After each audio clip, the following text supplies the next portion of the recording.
Abraçar árvores é uma maneira de mostrar que você se preocupa com elas. 1, 2, 3, 4. If you'll all gather close around the phonograph and listen carefully, I'll tell you how we're going to have a whole lot of fun.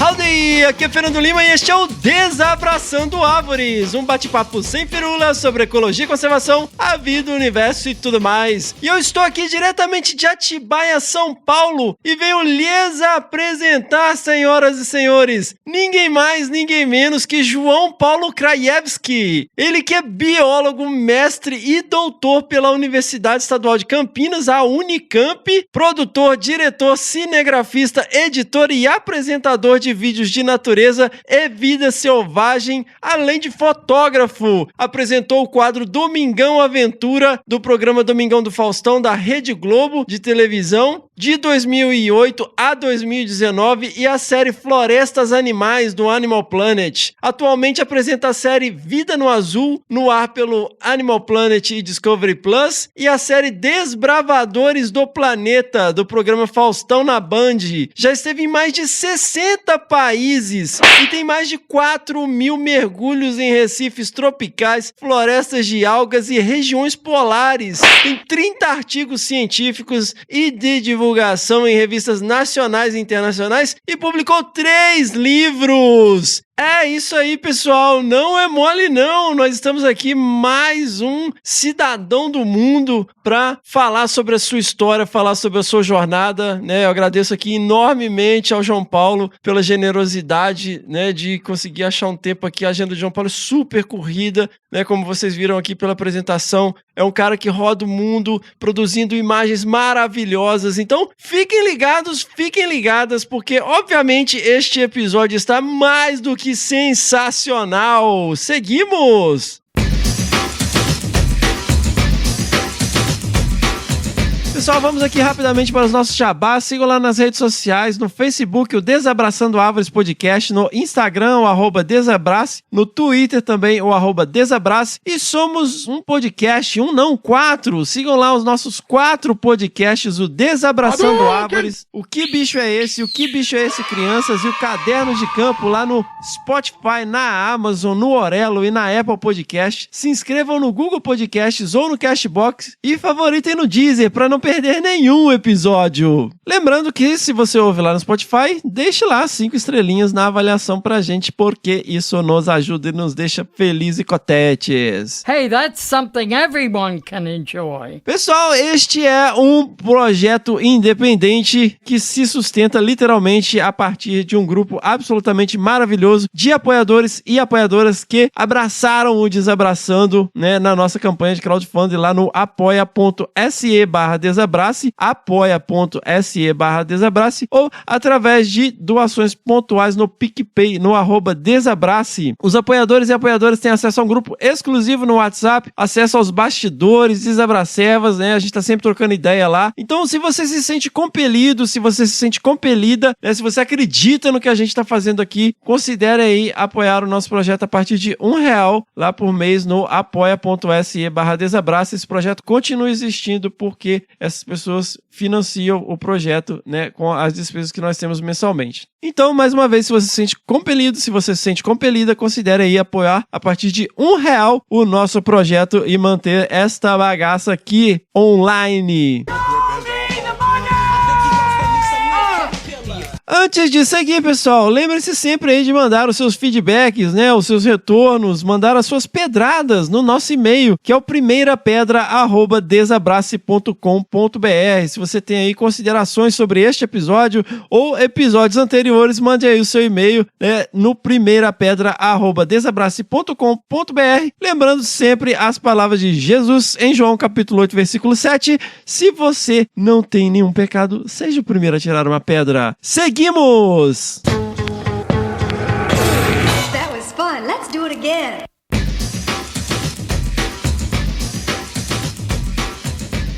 É isso aí, pessoal! E hoje, né, dando sequência aqui, nós temos ninguém mais, ninguém menos que João Paulo Ih, caramba, engasguei aqui. Krajewski. Como que é? Krajewski. Krajewski. Ah, é.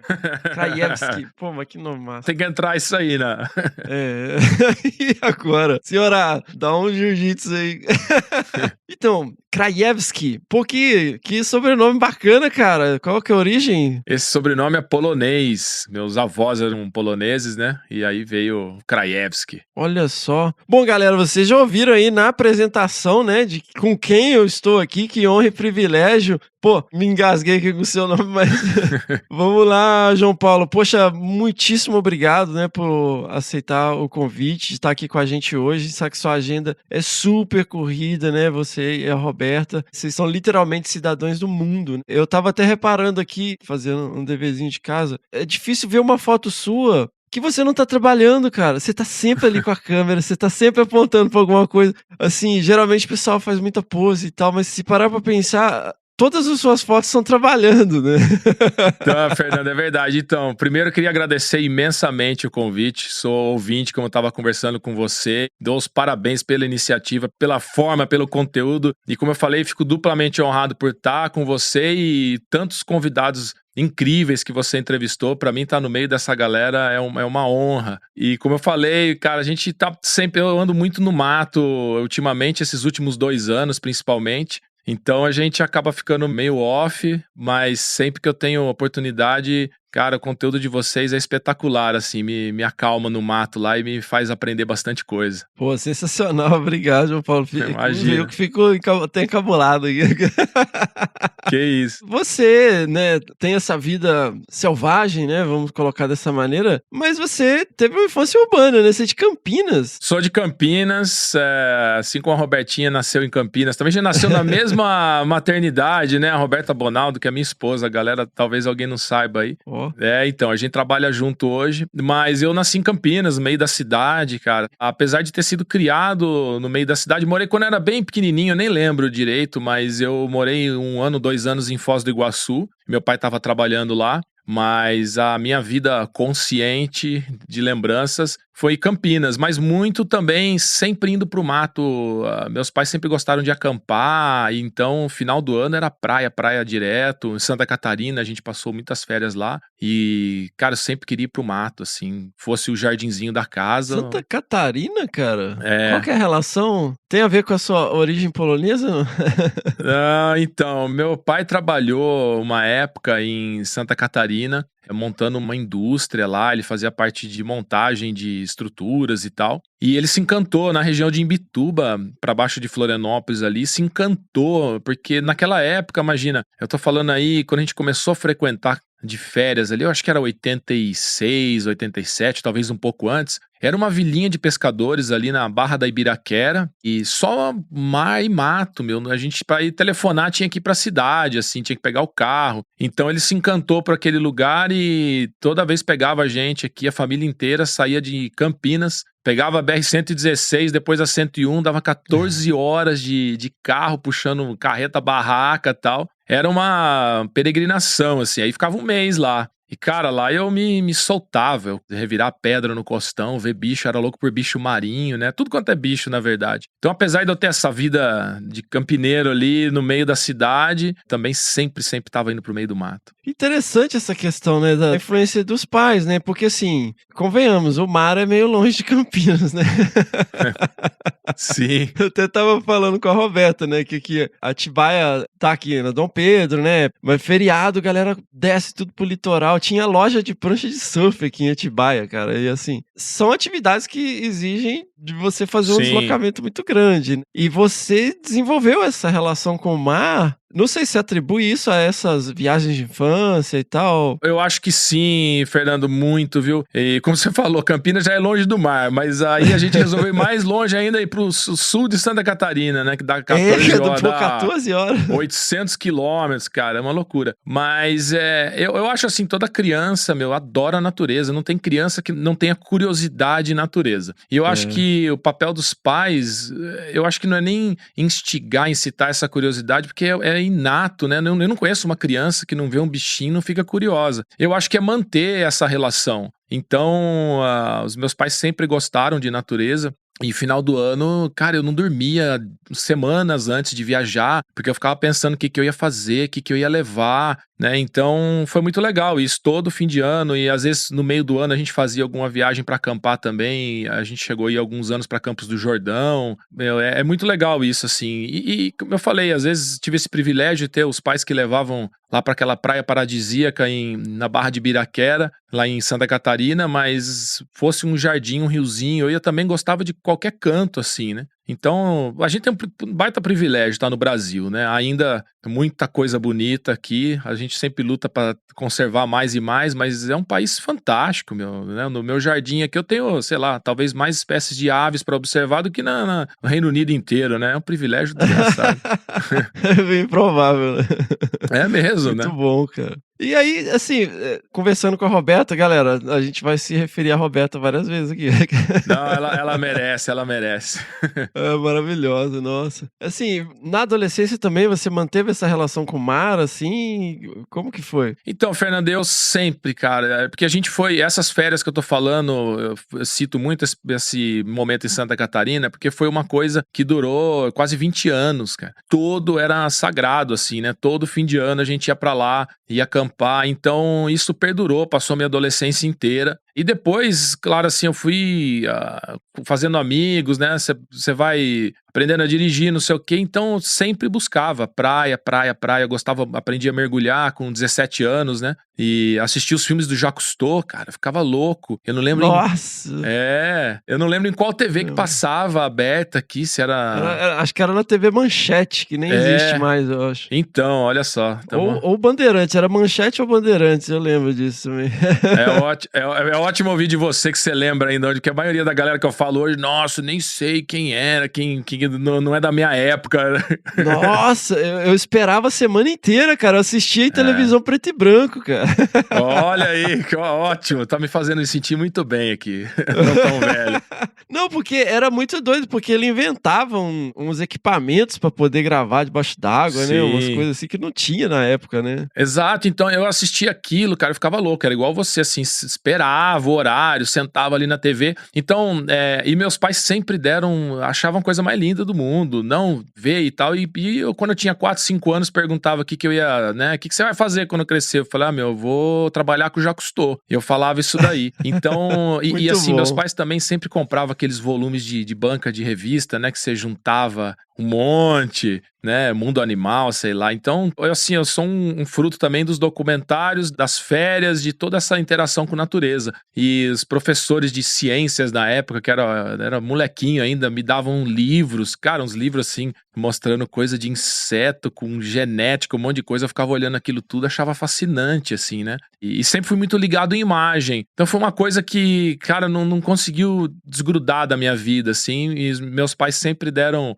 uma força danada, foi inevitável. E a coisa vai fluindo tanto, assim, você fica tão apegado à natureza que você não lembra mais, assim, quando aquilo virou na tua vida. Aquilo foi uma coisa que me acompanhou, assim, e foi embora até hoje, né? Que massa. Qual foi a sua primeira câmera, cara? Primeira câmera fotográfica mesmo minha foi uma Minoltinha, uma Minolta, Cônica Minolta, né, amarelinha, que usava embaixo d'água. Cara, aquela história é muito louca, porque eu ganhei essa câmera da minha avó, ela trouxe de fora. Eu sempre quis, né, não sei, adorava fotografia, adorava qualquer coisa visual. Acho que visual pra mim e música, duas coisas que sempre andaram lado a lado. E aí eu ganhei porque eu queria bater foto embaixo d'água. Uma câmera de filme, cara, e ela travava com a pressão, ela tem um botãozinho em cima que tem uma borrachinha à prova d'água. E a pressão empurra o botãozinho pra fora. Então, não sei se você já viu isso aí, uns 7 metros de profundidade, ela trava. E daí, como é que eu fazia mergulhar? Na época eu também aprendi a mergulhar com 17 anos em Campinas, né? E fui pra Ilha das Cabras, lá em São Sebastião. Depois eu fazia a maioria dos meus mergulhos lá na Reserva Biológica Marinha do Arvoredo, que na parte sul ali era aberto, né? Você podia mergulhar, ainda eu acho que aquela região ali, tem um limite ali. Então tinha as operadoras de mergulho de Florianópolis. Eu ia com um amigo meu lá, o Mauro, e a gente queria bater foto, cara. E daí o que acontece? O mergulho era 20 metros, a câmera travava 7, só que ela travava quando você apertava o botãozinho dela. Ela entrava pra dentro do botão, batia a foto, a pressão mantinha o botão apertado. Então o que eu fazia? Eu ia lá, via um bicho, batia a foto. Ah, não, você não vai falar que você ficava subindo e descendo. Já era errado fazer isso. A gente subia devagarzinho, já é errado. Aí subia, levantava a câmera com a tira assim, aí a pressão diminuía, o botãozinho saía. Daí eu ia lá e batia outra foto. Tudo isso pra revelar o filme e de 36 poses ter uma ou duas que presta, né? Porque, cara, fotografar embaixo d'água, ainda mais no litoral brasileiro, que não é aquela água caribenha, né? Não é aquela água tão transparente. Ficava escuro, e eu não sabia nada de fotografia, então...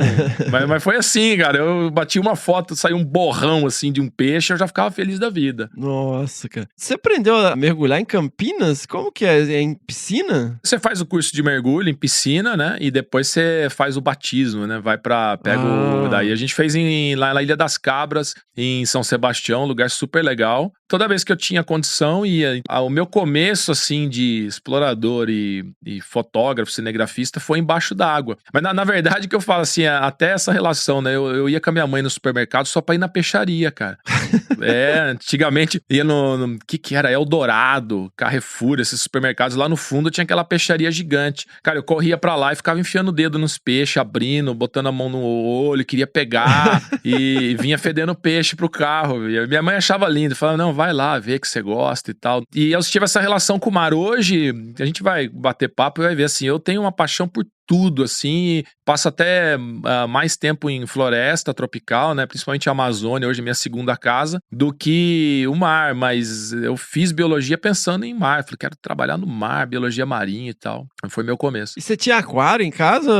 Eu nunca fui de ter, sabe que eu lembro vagamente, assim, quase sumindo da minha memória, de eu ter tido um aquáriozinho quando era moleque, mas eu nunca fui muito de querer bicho, sabe, silvestre em casa, eu sempre fui muito de observar, eu gosto da natureza que, cara, que você senta assim e fica olhando o bicho, nem que você fique 5 horas ali, cara, o bicho tá parado, eu quero olhar, por que o bicho tá parado, por que o bicho não tá fazendo nada, sabe? Então claro, adolescência, quando eu ia pra praia lá, queria levantar as pedras pra pegar siri, caranguejo e tal, mas eu tive muito pouco dessa fase, a maioria minha eu gosto de contemplar, olhar, e a máquina fotográfica, filmadora, me levou isso pro extremo, né, que eu tinha que olhar, mas eu tinha que traduzir, olhar através da câmera e fazer aquilo na tela virar um negócio bonito. Então essa sempre foi minha paixão, assim, observar a natureza com a menor interferência possível. Então talvez por isso, não sei, nunca quis ter um bicho em casa. Eu tive cachorro, principalmente, né, gato nunca tive, mas cachorro. Mas hoje, cara, assim, eu moro numa chácara, eu e a Rô, e os nossos bichos são os bichos que vêm nas árvores que a gente plantou,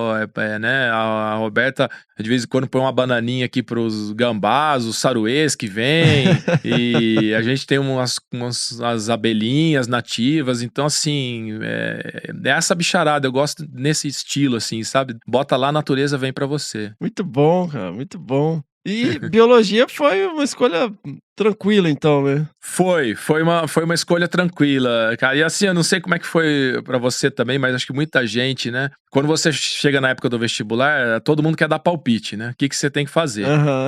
E, cara, assim, era indiscutível que eu nasci biólogo, sabe? Eu vivia com um livro de biologia, então. Mas aí o pessoal, mas você vai fazer o quê com biologia? E era horrível, né? Que tinha gente que falava assim, mas você vai dar aula como se desse aula não fosse a mais nobre das profissões, né? E tal. Então, assim, apesar de muita gente dando palpite e tal, eu acabei prestando até veterinária, também, biologia, né, prestei biologia na Unicamp, acabei prestando veterinária, cheguei uma época até, cogitei fazer música, que eu estudava piano, adoro música, mas, assim, na minha cabeça não tinha outra coisa, era biologia, e eu falei, cara, quero estudar biologia na Unicamp, e acabou, aí passei lá, no mesmo ano que a Roberta passou, a gente se conheceu lá. Então foi... Nossa, se eu soubesse no que ia dar, eu tinha ficado tão nervoso que eu tinha reprovado no vestibular, viu? Logo no início, você já focou muito nessa parte, né, marinha, né? Desde o começo, eu sempre quis. Mas como eu falei, eu sempre tive interesse muito grande por tudo quanto é bicho. Tudo que se mexia, não se mexia, que era vivo. Mas sim, quando eu entrei, eu lembro... Até eu conheci a Roberta lá na primeira semana na biologia na Unicamp. E nos primeiras conversas com ela, antes da gente namorar, também foi rápido. Depois de um mês a gente já tava namorando, tamo junto desde então, né? De 99. Mas a gente sempre falava de mergulho, de ir pra Fernando de Noronha. Então foi a primeira viagem que a gente fez junto. Daí fiz projeto de iniciação científica com corais, com o professor Luiz Duarte lá na Unicamp. Depois o mestrado com o professor Ivan Sazima, também estudando em Fernando de Noronha, né? Peixes em Fernando de Noronha. Foi quando eu comecei também a fazer as primeiras filmagens embaixo d'água, imagens subaquáticas. E lá, pô, água transparente, né? E para quem não conhece, o professor Ivan Sazima tem uma cabeça para história natural, assim, incrível, né? A capacidade dele ver uma cena e traduzir aquilo, o comportamento do bicho, o que aquilo significa. Então a gente, né, eu e a Roberta aprendemos muito com isso e eu fazia as imagens e a gente, cara, era muito legal, porque a gente tinha umas câmerazinhas um pouquinho melhores que a minha primeira Minol tinha, né? Mas na época era tudo de filme. A gente tirava as fotos, filmava lá em Fernando de Noronha, isso foi 2003, 2004, se eu não me engano. E aí a gente ia revelar os filmes e sentava com o professor Ivan e ele falava, pegava foto por foto. O que você tá vendo aqui? O que tá acontecendo aqui? Eu falei, eu tô vendo um peixe.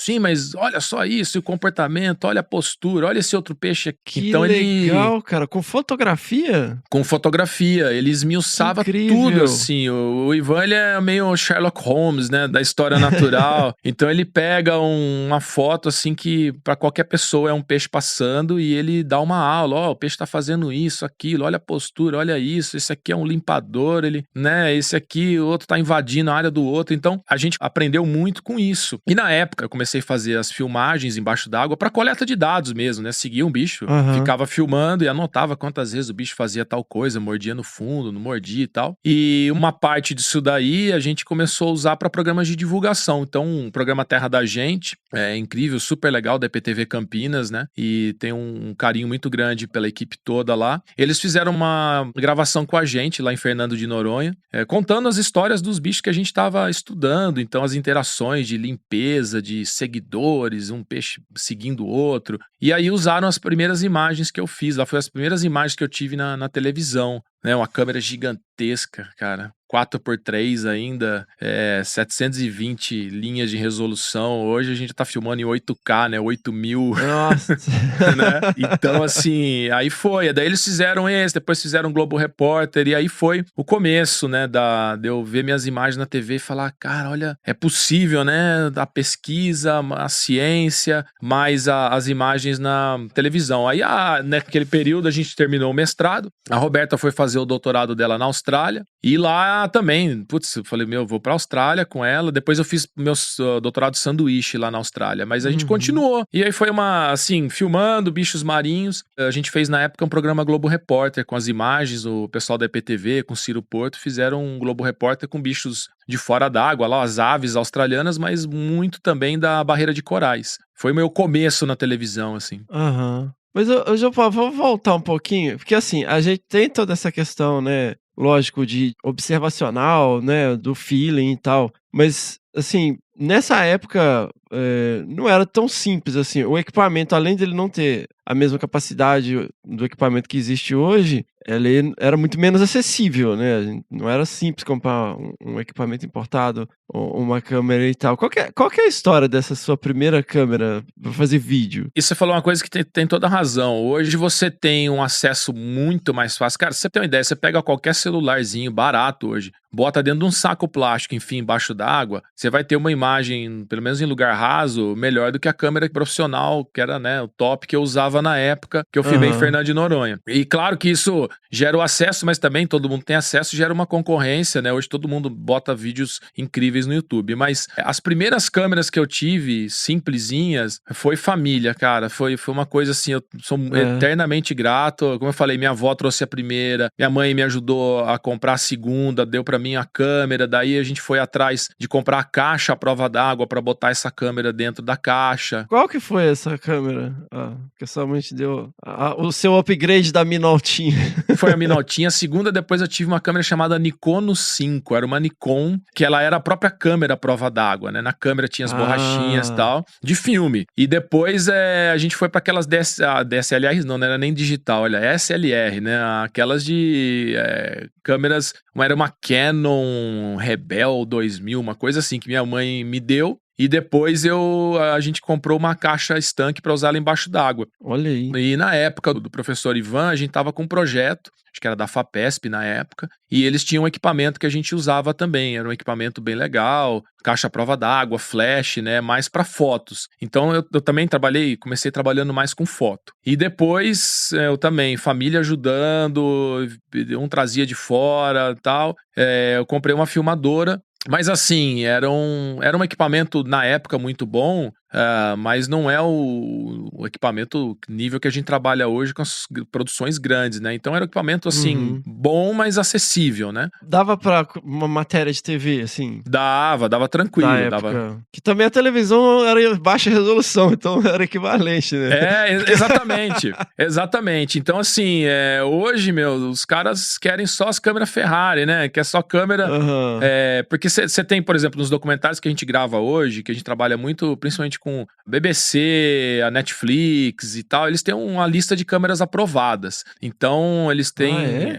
não é... Você pode até fazer um material pra eles, editar um filme pronto e vender o direito de uso. Isso é uma coisa. Agora, pra gravar pra eles têm uma lista de câmeras. Essa câmera a gente não aceita, acabou, não passa no crivo deles ali. E não, pra TV você tem uma abertura muito maior, né? Então, a gente chegou hoje num nível de trabalho que requer realmente usar... a gente não tem como trabalhar se não tiver com essas câmeras mais avançadas, né? Mas naquela época dava pra você fazer coisa boa. As caixas mesmo que a gente usava pra filmar embaixo d'água eram caixas mais simples, ela toda mecânica, né? São uns ferrinhos que passam, era uma caixa de acrílico, passa por dentro com uma borrachinha pra vedar, né? E aí bate na câmera ali, às vezes dava uns bug, às vezes pegava a câmera vinhetava, né?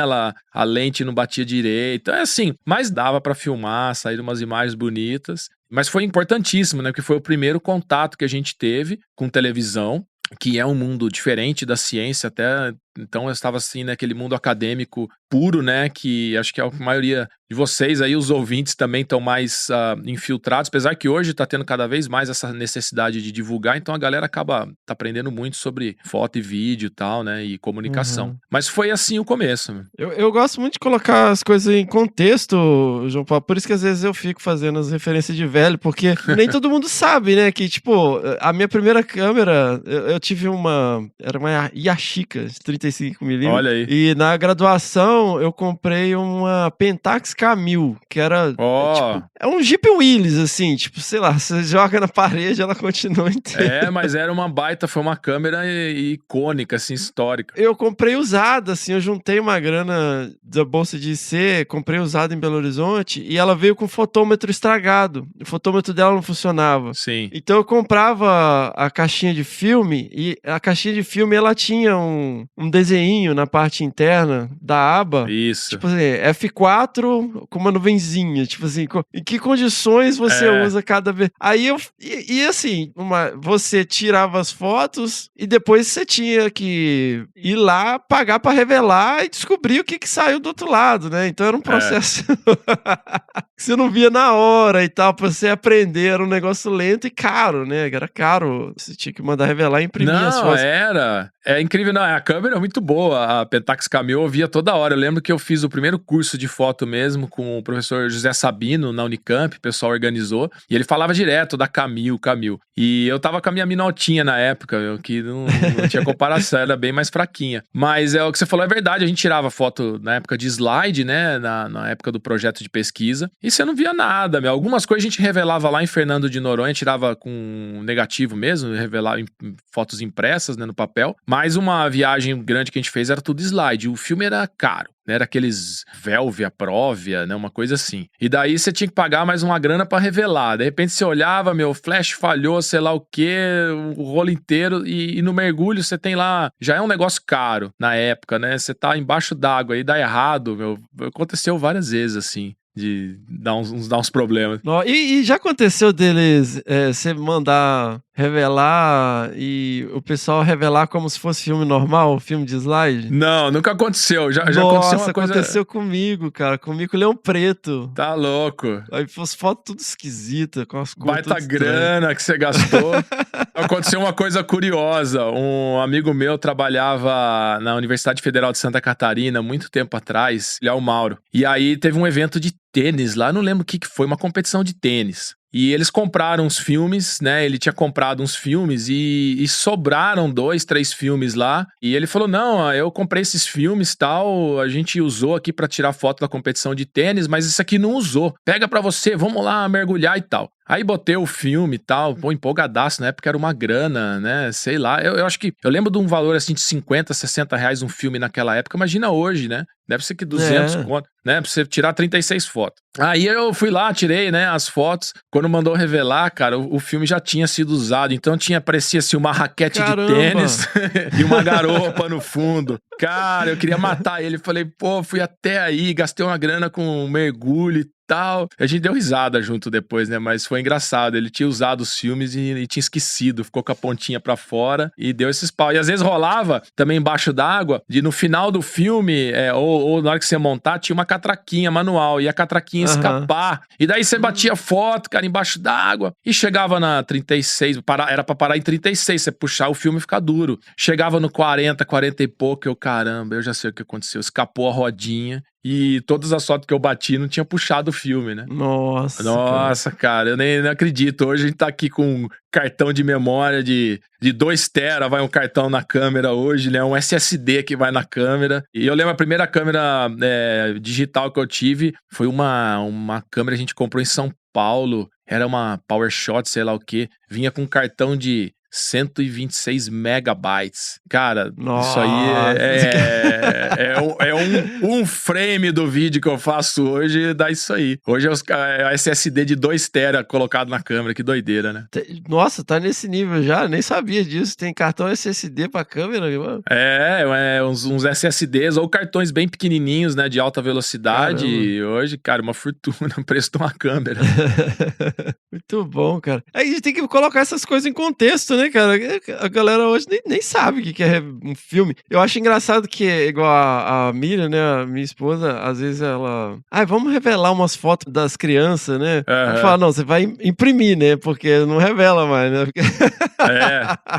Pô, revelar a foto, caramba. Mas hoje é impressionante o que a gente faz com o digital, né? Puta, é uma maravilha, não tem jeito. Você vem, então, combinando uma parte acadêmica, né, com as suas viagens e cada vez mais gerando imagens, se profissionalizando e tal. E, pô, você tem 1000 cursos de mergulho, de imagem também, imagino, primeiros socorros e tudo mais. Você foi direcionando, né, as suas ações nessa direção, mas, ao mesmo tempo, também ainda mantendo o olho ali na carreira acadêmica, né, durante a graduação, depois foi fazer mestrado. Como que era a sua pesquisa, né? Foi bem isso aí que você falou, Fernando. Foi uma coisa, a parte de carreira de imagens, assim, ela foi entrando aos poucos na minha carreira acadêmica. Então, eu fiz doutorado na Unicamp e tal, e comecei fazendo aquelas histórias que eu falei, do Globo Repórter, uma coisinha aqui, e também com foto. Então, aquilo foi tomando gradativamente espaço na minha carreira. Eu sempre fui preocupado, assim, com o futuro e com medida. Então, eu queria,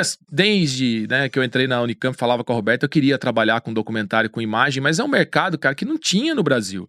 Assim, comparado a outros lugares, muito menos, mas a coisa tá melhorando. Mas você não tinha um mercado pra isso, então dava sempre um medo. E a carreira acadêmica, que eu também gostava e tem um extremo respeito e tal, a gente tem uma coisa mais planejada, né? Você faz uma graduação, você faz um mestrado, tem um livro de receita, né? Pra você, vai lá, pede a bolsa, aplica um projeto, dá certo, dá errado, mas você tem alguém vai te falar, faz isso, né? O outro caminho não, cara, era uma página em branco. Então, o que eu vou arrumar ali? Vamos fazer uma matéria com a revista Terra da Gente na época, então eu propus umas séries de matérias, né? Eu falei pra eles, vamos, em vez de fazer uma história com fotografia, vamos fazer uma série, 6 matérias sobre primatas, eu adoro primatas, e daí a gente pegou os grupos de primatas, tal, eles conseguiram patrocínio para aquilo, então uma coisa vai puxando a outra, aí você vai botando cada vez mais um pezinho ali, só que sempre com um pé na área acadêmica, tanto pelo carinho que eu tenho, gostava de fazer pesquisa, mas eu sabia que eu queria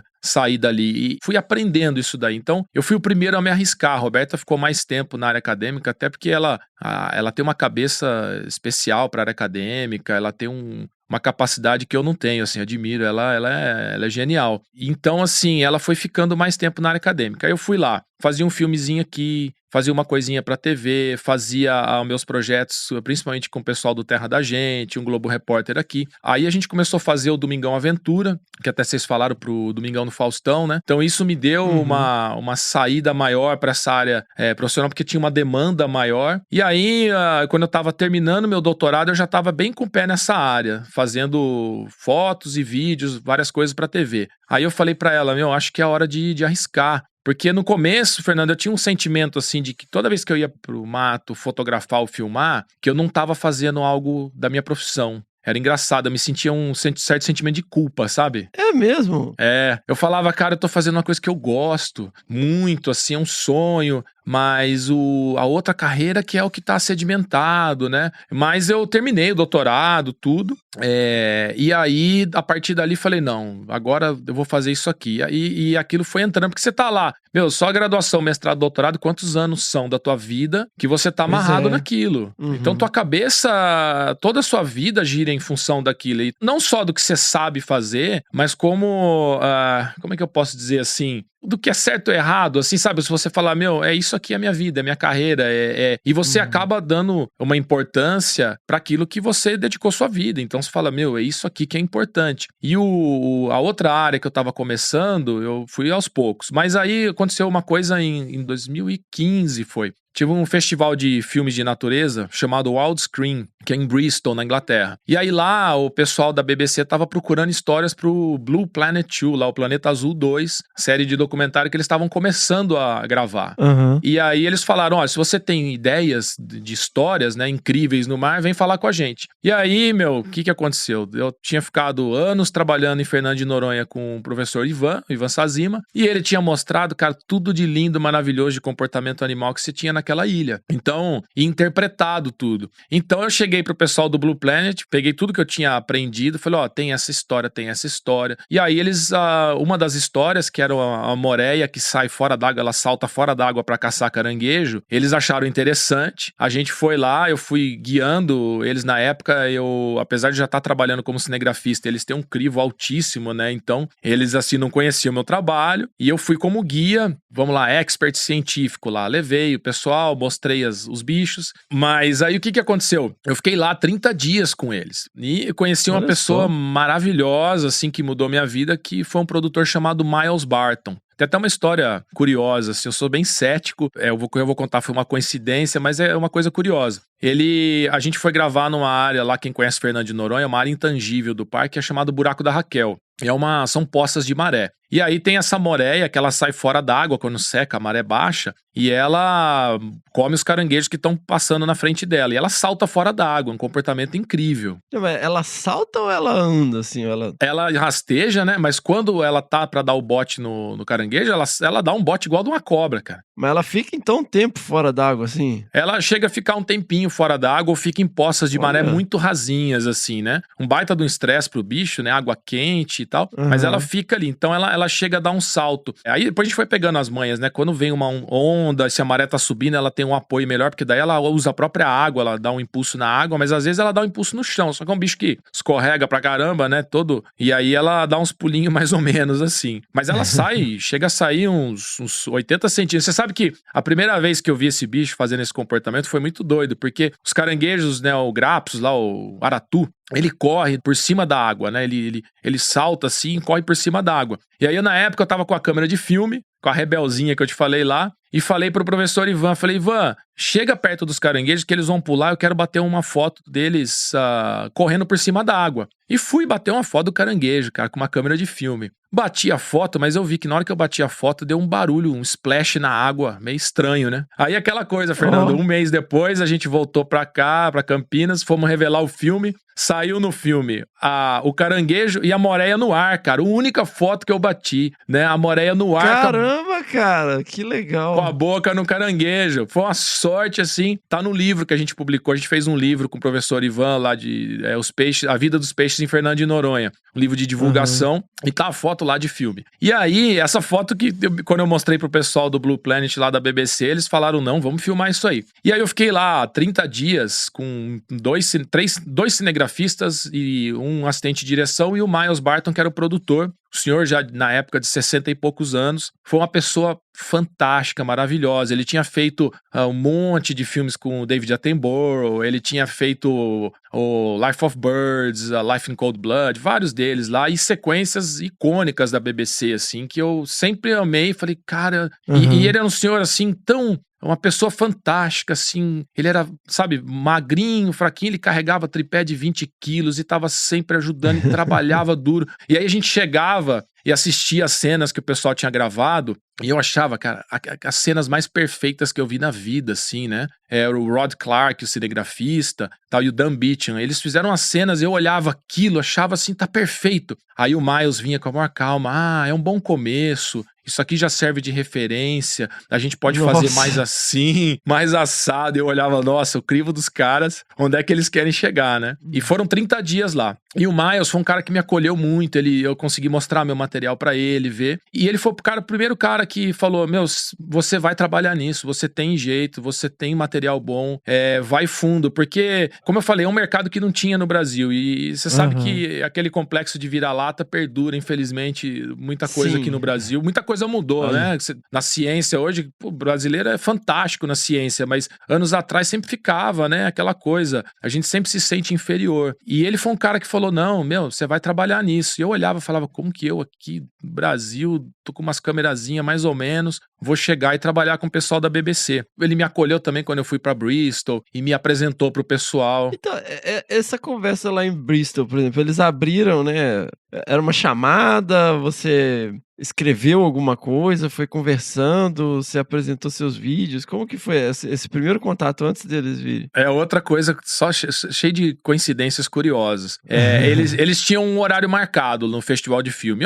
Puseram um cartazinho lá. Vem conversar com nossa equipe tal horas em tal lugar. Se você tiver, marca com a gente. Aí eu fui lá e falei, eu queria bater um papo. Aí quando eu cheguei lá, tinha um cartazinho lá, falar com a Yoli. Aí eu olhei assim, Ioli, aí o sobrenome acho que era Bosinger, uma coisa assim. Falei, gente, se for... E eu não tinha noção. Falei, Ioli eu conheço. É uma moça que a gente conheceu na Austrália, que era da estação de pesquisa lá, na época tava trabalhando, e eu já tinha contato, era amiga da Roberta. Falei, caramba. Aí eu perguntei pro pessoal lá, Ioli, assim, assado, da Austrália. Falei, ela mesma. Falei, nossa, daí eu já fiquei mais tranquilo. Falei, uma pessoa que eu conheço, né? Também tinha o background de biologia e tal, e foi pra lá. Então eu apresentei pra ela, foi uma coisa assim, informal, né? Depois, trocentas comunicações e ligações, onde que é o lugar, como que faz, quantas vezes eu vi aquilo. Então, assim, pra eles investirem uma grana e vir aqui filmar, né? Mas você foi com um portfólio, assim, debaixo do braço pra falar com ela? Cara, na época fui só com a ideia e algumas fotos, né? Fui com a ideia e algumas fotos. Eu não tinha filmado isso, mas daí lá durante a gravação, foi um ano depois, com o Miles, como eu falei, foi essa pessoa incrível, e ele foi vendo o meu material. Ele falou, você quer trabalhar na área? Quando você for pra Bristol de novo no próximo festival, fala comigo. Ele me ligou. Cara, olha o nível, o cara, um produtor assim, de primeira, conhecidaço na BBC. Ele me ligou e falou assim, não, eu queria falar com você, eu queria dar umas dicas pra você. Se alguém for conversar com você, fala comigo, eu te falo quem são as pessoas. E ele me levou pra dentro da BBC a primeira vez, quando eu e a Roberta entramos no escritório da BBC, que hoje mudou, né? Lá em Bristol, White Ladies Road chamava lá, daí tinha a entrada da BBC. A gente entrou, cara, e ele levou tudo, falou, aqui que o David Attenborough gravou a narração do Life in Cold Blood, aí tinha os posterzinhos, aqui que faz isso, faz aquilo, e ele mostrou a primeira corte da sequência que a gente tinha filmado em Fernando de Noronha. E aí, a curiosidade também, o que aconteceu? Eu fiquei lá 30 dias, né, gravando com eles e mostrando os bichos, e andando, carregando equipamento, vendo o pessoal gravar, e aí sempre tem umas cenas dos sonhos que o pessoal não conseguia gravar, assim, é normal isso em qualquer gravação, você vem com uma lista de sonhos, né, e tem algumas cenas que você consegue melhor do que você pensava, outras você não consegue. E tinha uma cena que eles queriam muito, que era a Moreia saindo da poça de maré e rastejando no seco até outra. E eles foram embora, eu fui lá no ICMBio em Fernando de Noronha, pedi uma extensão da autorização de filmagem, fiquei mais 2 dias lá, peguei um assistente assistente e falei, o Rafael, que trabalha no projeto Golfinho Rotador, falei, me ajuda, Rafa, que eu quero tentar essa cena. E, cara, a gente conseguiu essa e umas outras 2 cenas com a minha câmera. Olha aí. E aí eu mandei pra eles, falei, consegui isso aqui. E o Miles pegou e falou assim, não, nós vamos usar. Aí ele pegou 30 segundos de imagem que eu usei lá, e aí foi a primeira imagem que, a hora que a Moreia sai da água, ainda o Attenborough fala alguma coisa ali, assim, eu não lembro a narração exata, eu falei, caramba, a voz do homem em cima de uma imagem minha, aquilo foi em 2015. E aí a gente manteve contato, e aí o pessoal indicou, esse cara trabalha lá no Brasil, e aí a gente foi fazendo outras sequências, aí a coisa começou, né? E aí eu fui pegando outros trabalhos, daí em seguida peguei um pra fazer da Amazônia, que é a minha paixão hoje, que era uma série chamada Great Rivers. Eles fizeram o Mississippi, o Nilo e, obviamente, o Amazonas, né? E eu fiquei muito amigo do produtor, o Mark Flowers, então acabei fazendo várias sequências. Então foi o segundo trabalho maior que eu fiz pra eles já como cinegrafista.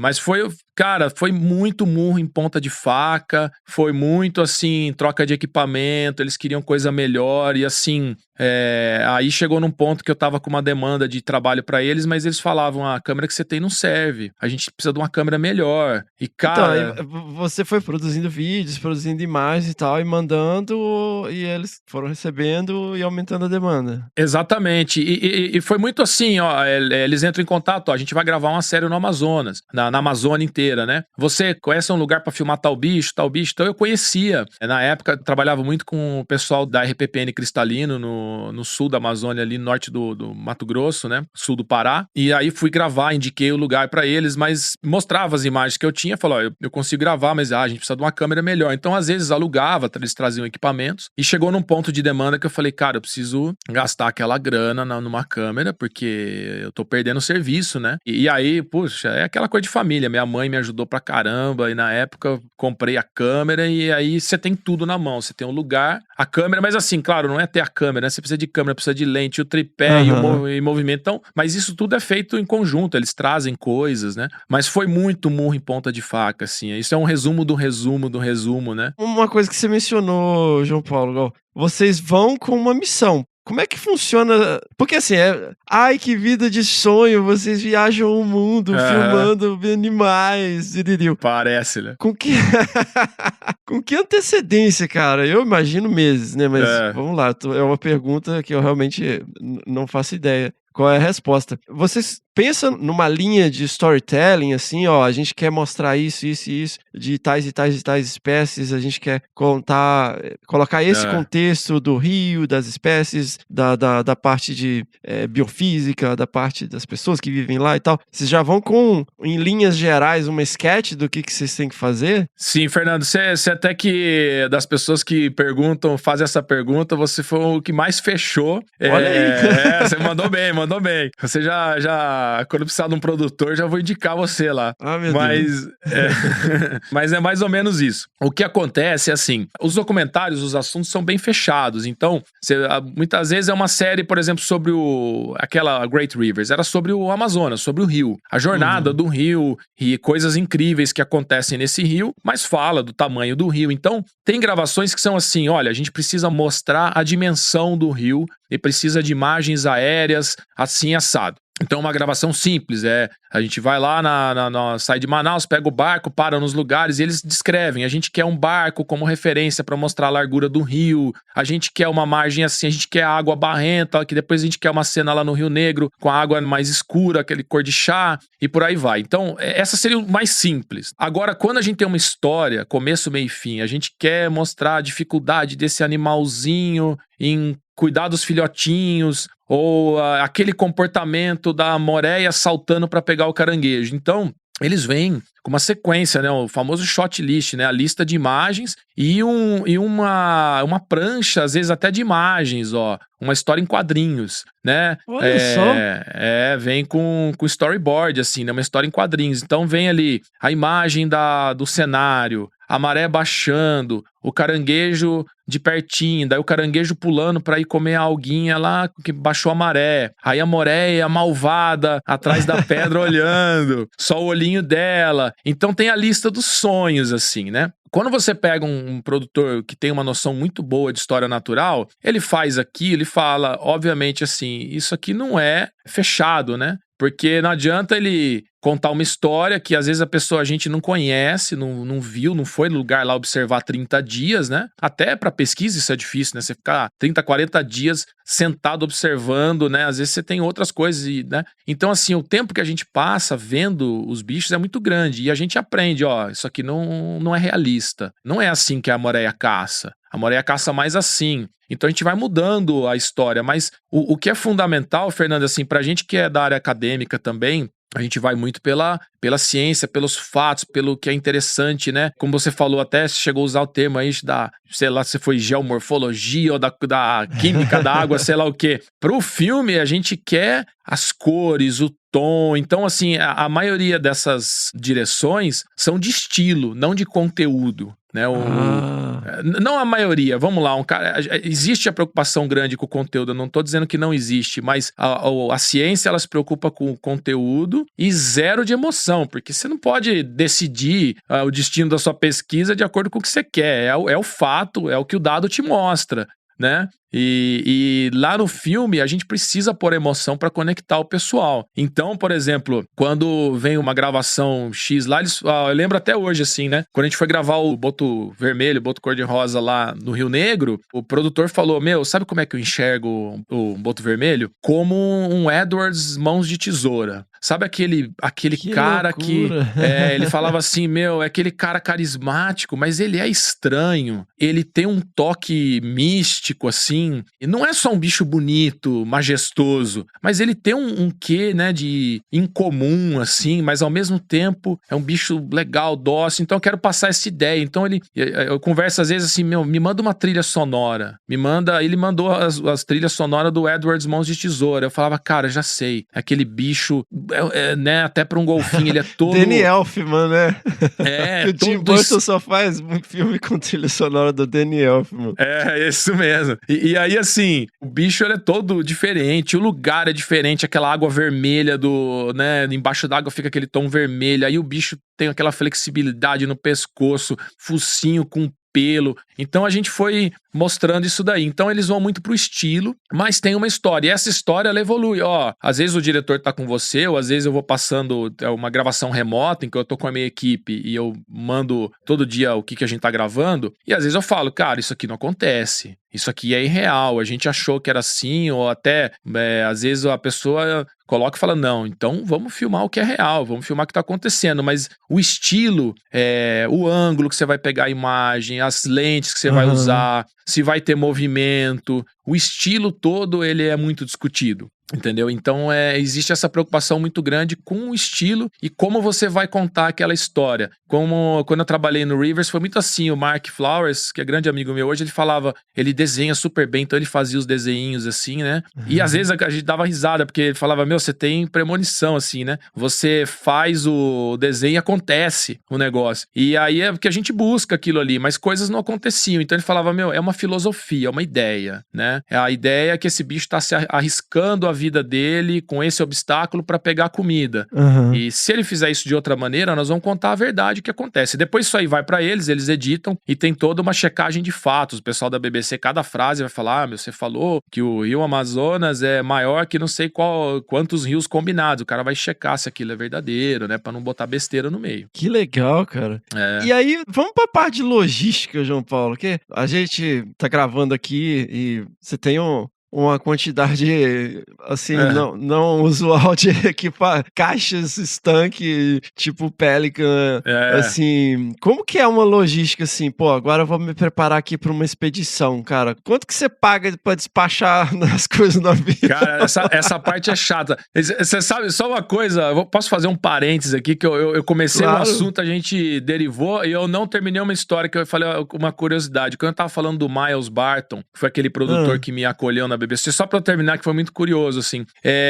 Depois de, acho que uns 4, 5 anos, eu voltei que eu gravei aquela Moreia Caçando, eu voltei pra aquele mesmo lugar lá em Fernando de Noronha, pra gravar pra uma produção da Netflix. E a gente gravou uma história com polvos, na época tá até no Netflix ainda, que é uma série que chama, acho que traduziram pro português como, agora eu esqueci, mas a gente chamava de Animals. Eu acho que tá como, no português deram um título diferente, maior, eu acho. Não conheço. A beleza dos animais, será alguma coisa assim. Mas se colocar Animals, lá aparece. E aí, olha que coisa, né? Eu tava descendo no mesmo lugar que eu conheci o Miles, depois eu fui várias vezes visitá-lo na BBC e soube que ele tava doente. Cara, no dia que eu fechei a mala, botei a mochila pra descer lá, chegou uma mensagem no celular que ele tinha falecido. Olha que doido, e eu voltando pro mesmo lugar. Mas é um cara, assim, que eu faço questão de registrar o nome, e ele foi homenageado, assim, naquele Walt Screen Festival, ele foi o maior homenageado ali, porque além de ser um cara fantástico, fala como a gente precisa de pessoas assim, com essa, né, bondade e vontade de mostrar que a gente é capaz de fazer as coisas, desse empurrão. Sem ele eu jamais teria chegado, e faço questão de contar essa história aqui por isso, sabe? Pô, que legal, cara. Ele foi seu mentor, então, na BBC. Com certeza, Eu acho que, assim, só o fato dele botar na minha cabeça que era possível, né, que eu era capaz, e eu acho que no Brasil a gente precisa muito isso. Hoje tá mudando, cada vez mais a gente vê, brasileiro arrebentando na ciência, um monte de coisa sendo exemplo, então eu acho que é legal citar isso pra quem sabe outras pessoas aí façam a mesma coisa, né? Com certeza. Mas aí tudo isso me levou ao quê? A carregar esse monte de mala desgraçada que você fala que é a parte, cara, é a parte mais chata, é o inferno. Se tem uma parte chata do nosso trabalho, essa parte logística que é fundamental, mas é uma dor de cabeça. Por que acontece? Como é que funciona, né, toda a parte logística? Primeiro tem toda a parte de descobrir o lugar para filmar, de fazer as permissões para chegar no lugar, de ver o transporte para chegar no lugar e tudo isso daí. E a parte que eu faço mais, a Roberta trabalha muito nessa área também, das permissões, da logística, de conversar com os pesquisadores. Então é muito comum, acho que também muitos dos ouvintes aqui do Desabraçando são pessoas que trabalham com pesquisas e devem ter tido a experiência, talvez você também, de ter uma equipe de TV ou documentário que entra em contato, eu queria filmar isso, aí os caras somem, rola isso daí também. Mas eles perguntam exaustivamente, né, detalhes para poder montar essa logística, porque, cara, pra você ter uma ideia, quando a gente foi gravar o Planeta Azul, lá o Blue Planet, a gente levou 50 malas. 50 malas? caixotes. Como Tinha você um sistema. sobe isso Cara, foi de transportador. Não, foi de transportadora e veio de aéreo mesmo, assim, né? Mas tinha um sistema motorizado que a BBC desenvolveu, a prova d'água. Então você botava e aquilo puxava a câmera, fazia um time-lapse, uma imagem de 3 horas da maré baixando em movimento. E foi um sistema que o pessoal montou, a prova d'água. Então aquilo era 3 caixas para montar. A grua, né? Aquele braço, né? Parece um guindastinho.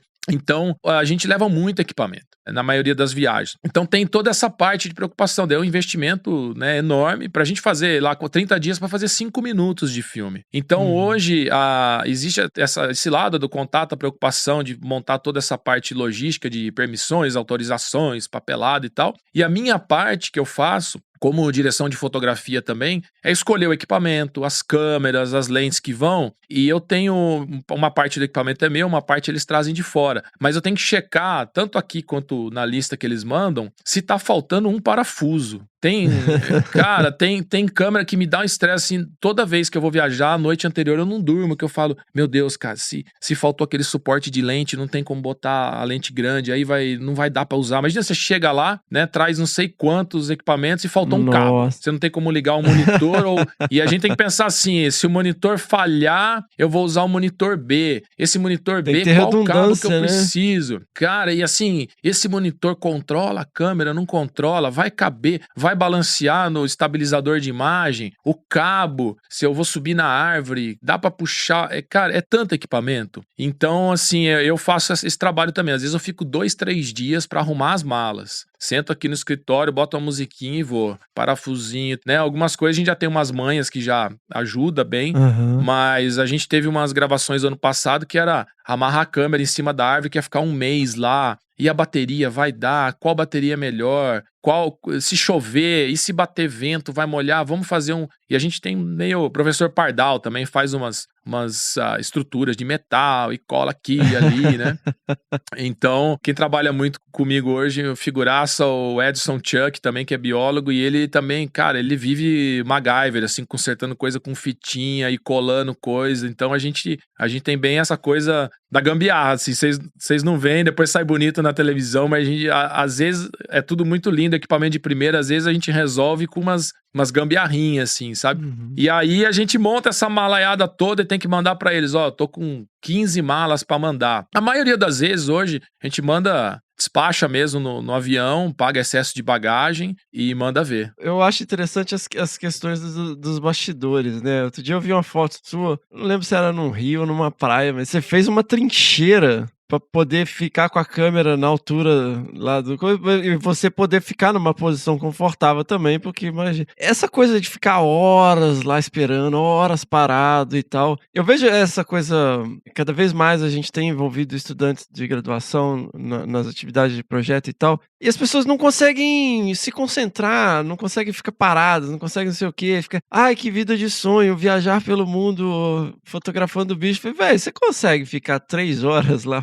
na mesma posição esperando o bicho se mexer? Cara, você falou uma coisa que é muito louca, assim, eu reparo, assim, é sinal que nós estamos ficando velho mesmo, cara. Porque hoje em dia, eu não sei, o nível de atenção das pessoas é muito pequeno, cara. O cara tá 90% do tempo na tela do celular, passando, ele vê 10 segundos num vídeo, passa pro outro e vê outro, né? E isso causa, realmente, eu acho que uma síndrome geral, assim, de falta de atenção. E pra quem trabalha com história natural é terrível. Eu assim, melhorei muito, mas eu venho de uma família que a galera toda ansiosa e tal, né? E eu ia pro campo, eu começava a gravar e as primeiras imagens, assim, acho que uma dica até pra quem gosta da área, a melhor maneira de se aprender a gravar imagens é editando. Quando você pega o teu material e bota, vocês fazem isso com áudio, você, né, num podcast, você já tem uma ideia do que é. Melhorou muito, assim, nossa, eu editava, eu ficava, gente, como tem que melhorar isso aqui, um monte de vício de linguagem, um monte de... Exatamente. Então, assim, você aprendeu a falar editando o seu som. E a imagem é a mesma coisa. Então, primeira síndrome que eu via, falar, cara, eu não... O tempo real, ele passa muito mais devagar do que o tempo na tua cabeça.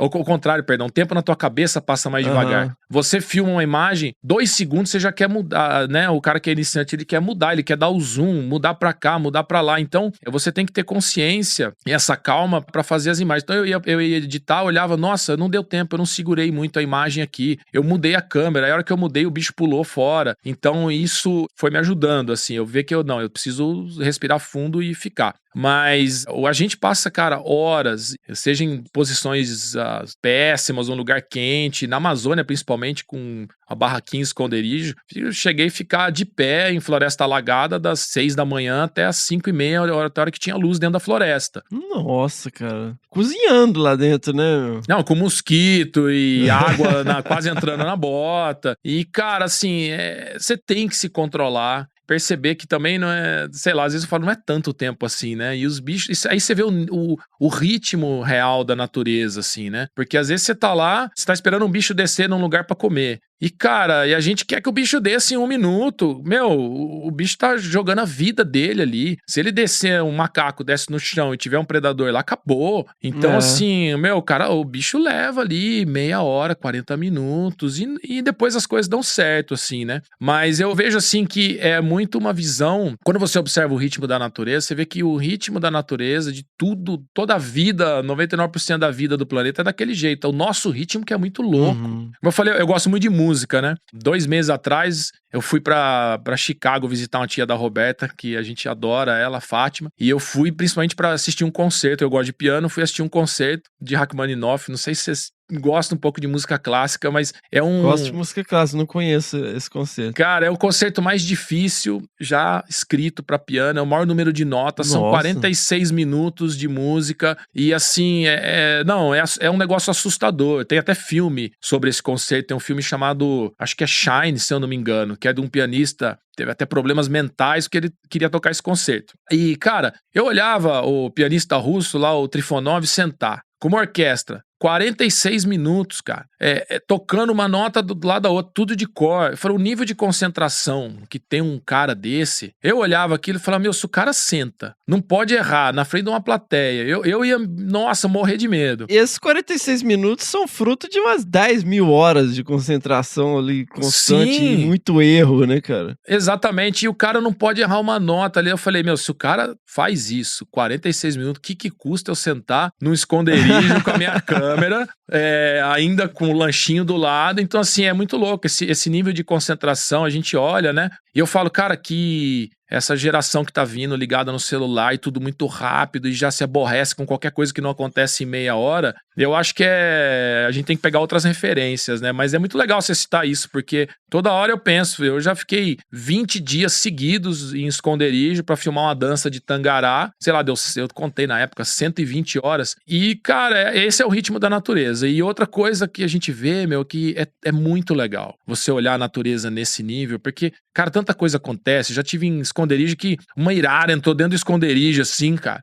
Eu tava, como assim, cara? Eu escutei um barulho assim, tava um dia escuro, eu filmando Tangará, e aí foi no interior de São Paulo isso. Dali a pouco eu escutei um barulho nas folhas assim, daí eu olhei pelo esconderijo, não via nada, né? Dali a pouco o barulho aumentou, cara, quando eu levanto assim o paninho do negócio, tinha uma irara do meu lado assim, cara, eu não sei quem assustou mais, assim, ó.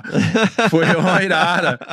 E é legal, porque você sente parte da natureza, aí você vê as coisas acontecendo, sempre rola alguma coisinha, então eu acho, cara, um jeito muito legal de se observar a natureza, assim. Eu passei, o ano passado e o retrasado, deu uma média de 240 dias no campo, que eu passei filmando a maioria na Amazônia, assim, né?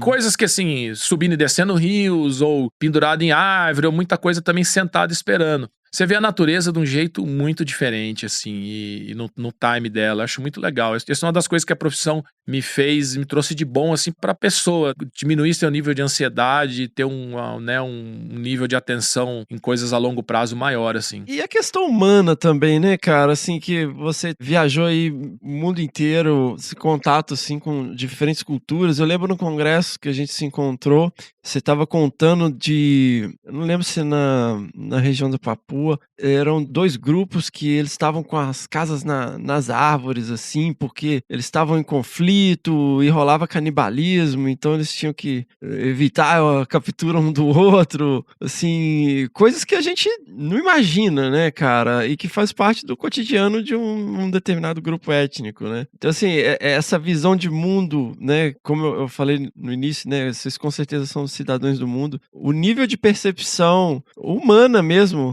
como que isso aumentou nesse contato, né, nessas viagens e tal, nessa ampliação de horizontes? É muito legal você citar isso, Fernando, que como eu falei, uma das coisas é esse ritmo da natureza, né? A gente aprende o ritmo normal da vida, não do ser humano, do primata da cidade. E outra coisa é ver, e a gente trabalha, óbvio que é pra filmar bicho, mas em contato com pessoas o tempo inteiro. Quando você vai num lugar desse, cara, você tem que dar a tua vida na mão dessas pessoas que estão ali, conhecem. E é muito legal, porque você vê que, a maioria das pessoas do mundo que não tem essa chance pela profissão ou, né, por condições econômicas tal, de conhecer, viajar para outros lugares, e não precisa também dar a volta no mundo, mas como, né, biólogos de campo que às vezes trabalham no mato, mas conhecem pessoas que têm uma vida muito diferente, você vê que, cara, tudo que as pessoas pensam em geral são baseadas numa cultura que é do bairro delas, da cidade delas, ou do que elas veem na TV, né, que 90% é filme americano. Então, assim, o seu senso de estética é baseado nisso. O seu senso do que é certo e errado é baseado muito em função disso. Então, cara, comer uma coisa é errado, comer outra coisa, sabe, é certo em função daquilo que você aprendeu no teu bairro. Então é muito louco. Então, assim, eu acho que uma das coisas que eu mais aprendi foi isso. Se você olhar para o mundo e ver que essa diversidade incrível que a gente tem, de culturas, de maneira de pensar, de senso de estética, de gosto musical e tal, ela é a coisa mais legal que tem no planeta, essa diversidade, e você enxergar isso de uma maneira sadia, legal, né? Eu acho que no começo, né, com a internet, todo mundo achava curioso, depois o pessoal, infelizmente, né, começa a ter ódio ou até julgar a pessoa porque ela pensa ou ela se veste diferente de você, ou porque ela tem né, uma cor de pele diferente, ou ela penteia o cabelo de um jeito diferente. Gente, isso é de uma pobreza, assim, né? Você ter a possibilidade de conviver com essas pessoas e aprender com elas e ver, cara, o que eu aprendi até o meu, sei lá, 18, 19, 20 anos antes de eu começar a viajar, é um micro recorte do que é o planeta, é um recorte pobre, né? Disso, E a gente acho que cresce muito e aprende a ouvir essas outras pessoas e aprende muito mais coisa, dando o verdadeiro valor que essas culturas diferentes têm. Esse que você mencionou da Papua, né, das casas em cima das árvores, foi uma viagem que me marcou, assim, profundamente, porque eu sempre tive o sonho de Indiana Jones, né, cara, Infância anos 80 aí, né? Não, direto, eu olhava aquilo, falava, aqueles caras dando flechada, outro correndo, e essas pessoas que vivem isoladas, né, será que um dia eu vou ver isso aí? E aí vai caindo a realidade, porque quando a gente vê documentário, isso mudou muito hoje, vocês podem ver a linguagem de documentários hoje, ela inclui o ser humano, não tem como não incluir. Sim, Mas eu lembro quando eu fui a primeira vez ver os gorilas, a primeira vez que eu fui foi em Uganda. Cara, eu achei que eu ia chegar lá, no fim do mundo, andar não sei quantas horas, isolado de todo o mal, né, e da humanidade, de toda e qualquer forma de ódio, que nada, cara, você chega lá, os bichos vieram do lado da cidadezinha, espremidos no que sobrou de floresta, né, das montanhas. Então, assim, eu tenho foto de gorila comendo pau de eucalipto, cara, sabe? Aquela coisa assim, é uma loucura. E aí eu falei, o mundo tá tomado pelo homem. Então, assim, aquele sonho de Indiana Jones, de certa forma, eu falei, caramba, cara, tá tudo tão, né, já invadido pelo ser humano e tal. E daí eu fiz uma primeira viagem que eu tinha esperança de ver esses povos tradicionais, né, nativos dessas regiões mais isoladas, vivendo de uma forma mais rústica, foi em Vanuatu. Onde fica, João Paulo? Vanuatu, você pega ali Austrália, aí vai pra direita em direção ao Pacífico ali, Nova Caledônia, daí pro norte um pouquinho ali, Fiji, Vanuatu, aquelas primeiras ilhas ali, a leste da Nova Guiné, Ilha Salomão, depois por ali, né, no meio do Pacífico. E é um país incrível, acho que, se eu não me engano, tem a maior densidade de línguas do mundo, por área, assim, né, eu não lembro se posso estar falando uma besteira aqui, se são 150 línguas num país insular, assim.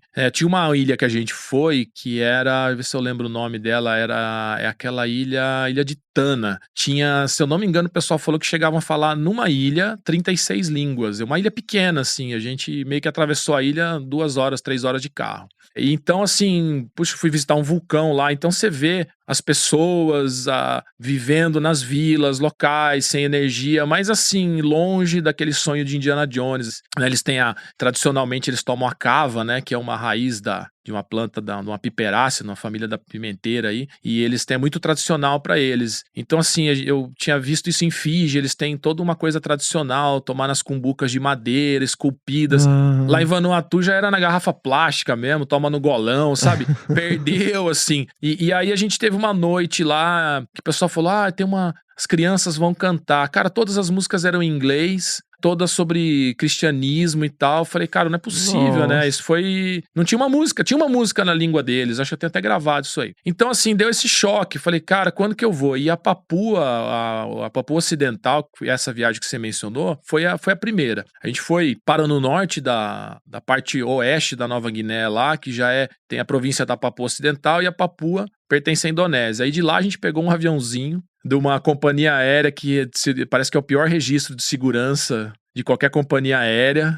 Aí a gente desceu, aí eu vi lá o roteiro, nós vamos descer numa cidade chamada Decai. Aí eu pus no Google, né, Decai, pra ver a cidade. As 3 primeiras fotos eram um cara com umas flechas no peito, assim, cara. Eu falei, nossa, que isso? Onde que eu vou? Daí a gente desceu numa cidade chamada Wamena, depois Decai, aí descemos um rio.